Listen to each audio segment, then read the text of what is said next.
بسم اللہ الرحمن الرحیم۔ السلام علیکم۔ سیدنا ابو طلحہ رضی اللہ تعالی عنہ نے اسلام لانے سے پہلے سیدنا ام سلیم بنت ملحان رضی اللہ عنہا کے سامنے شادی کی تجویز رکھی اور بہت بڑی رقم مہر میں دینے کی پیشکش کی، لیکن ان کی توقع کے برعکس سیدہ ام سلیم رضی اللہ تعالی عنہا نے نہایت پروقار انداز میں صاف انکار کر دیا۔ میں ایک مشرک سے شادی نہیں کر سکتی۔ اے ابو طلحہ، تم جن کی عبادت کرتے ہو اس کو فلاں خاندان کے غلام تراشتے ہیں، اگر تم ان کو آگ دکھاؤ تو فوراً جل جائیں گے۔ حضرت ابو طلحہ رضی اللہ تعالی عنہ کو سخت صدمہ ہوا اور وہ اس حال میں لوٹے کہ جو کچھ انہوں نے دیکھا اور سنا تھا اس پر ان کو یقین نہیں آ رہا تھا، لیکن حضرت ابو طلحہ کے دل میں ام سلیم کے لیے جو سچی محبت تھی ان کو پھر سے ان کے پاس لے آئی۔ اب انہوں نے اس بار اس سے زیادہ قیمتی مہر کی پیشکش کی، اس امید پر کہ شاید ام سلیم کا دل اس سے پگھل جائے اور وہ شادی کرنے کے لیے تیار ہو جائیں۔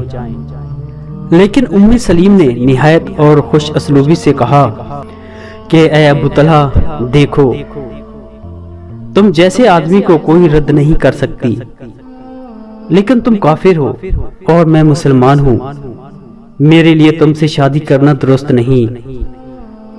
حضرت ابو طلحہ نے پھر کہا کہ میں تمہیں پیلے اور سفید یعنی سونے اور چاندی سے مالا مال کر دوں گا۔ تو حضرت ام سلیم نے کہا، مجھے سونا چاندی نہیں چاہیے، میں یہ چاہتی ہوں کہ تم اسلام قبول کر لو۔ ابو طلحہ رضی اللہ تعالی عنہ نے کہا، میں اس سلسلے میں کس سے بات کروں؟ ام سلیم نے کہا، تم اس سلسلے میں رسول اللہ صلی اللہ علیہ وآلہ وسلم سے بات کرو۔ حضرت ابو طلحہ رضی اللہ تعالی عنہ رسول اللہ صلی اللہ علیہ وآلہ وسلم کی خدمت میں حاضر ہوئے۔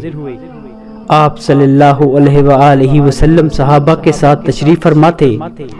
جب آپ صلی اللہ علیہ وآلہ وسلم نے ابو طلحہ کو دیکھا تو صحابہ کرام سے فرمایا، تمہارے پاس ابو طلحہ آئے ہیں اور ان کی آنکھوں میں اسلام کا نور ہے۔